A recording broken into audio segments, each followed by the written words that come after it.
Hey guys, welcome to AJDX Gaming. Today we'll be talking about Star Wars Jedi Survivor skill trees and its abilities. In the first game, Jedi Fallen Order, players were given skill points after earning certain amount of experience point in combat. These skill points could be spent in a single skill tree, and players would have to make choices between improving Cal's health and stamina, upgrading his force power, or improving his lightsaber skills. Jedi Survivor takes this skill tree system and adds much more depth than before, letting you truly customize a build to fit your playstyle. Let's take a look at our Jedi Survivor skill tree guide. Jedi Survivor will have 3 main skill tree categories, with 9 sub-trees where you will actually spend your points. There will be a total of around 75 available skills to unlock, and the developers have said that players will not be able to unlock all of the abilities with the points they can earn at launch. So when you are starting out, you will want to choose wisely. If you decide later on that you wish to change out your chosen skill, the game allows for this. You may reset your skills once for free. After that, if you wish to reset again, it will actually cost you one of the skill points in exchange. Also keeping in mind that you can preview what an ability does before spending the skill point.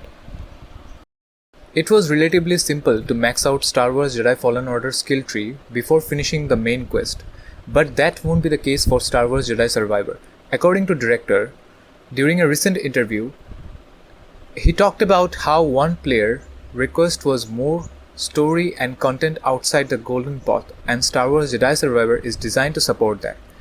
It's of no surprise that Star Wars Jedi Survivor is bigger than its predecessor. That's the case for most sequels. But it's good to know about the passion put forth in expanding the world as a whole, not just its core story. Star Wars Jedi Survivor skill tree offers a lot more depth and variety than Fallen Order, in part due to some of Cal's new combat stances, but the main story won't be enough to unlock everything.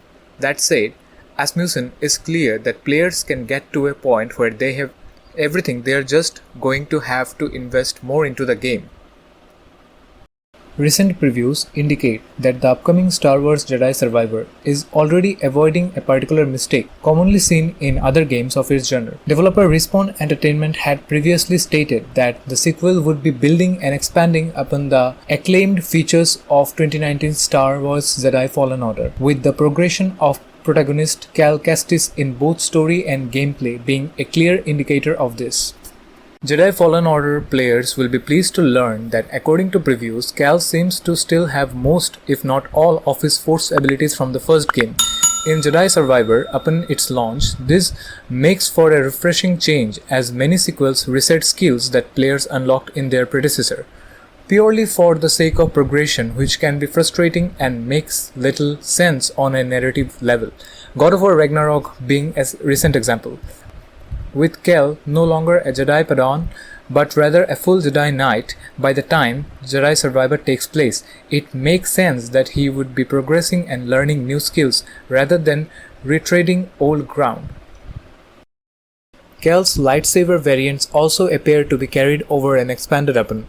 Over the course of Jedi Fallen Order, players could upgrade Cal's lightsaber, which was given to him by his deceased master Jaro Tapal, to change its color, material and style. Cal's lightsaber also had to be rebuilt through the course of Fallen Order story, after he damaged his original lightsaber and needed to continue Tapal's lightsaber with former Jedi Knight and mentor Seri Jundas.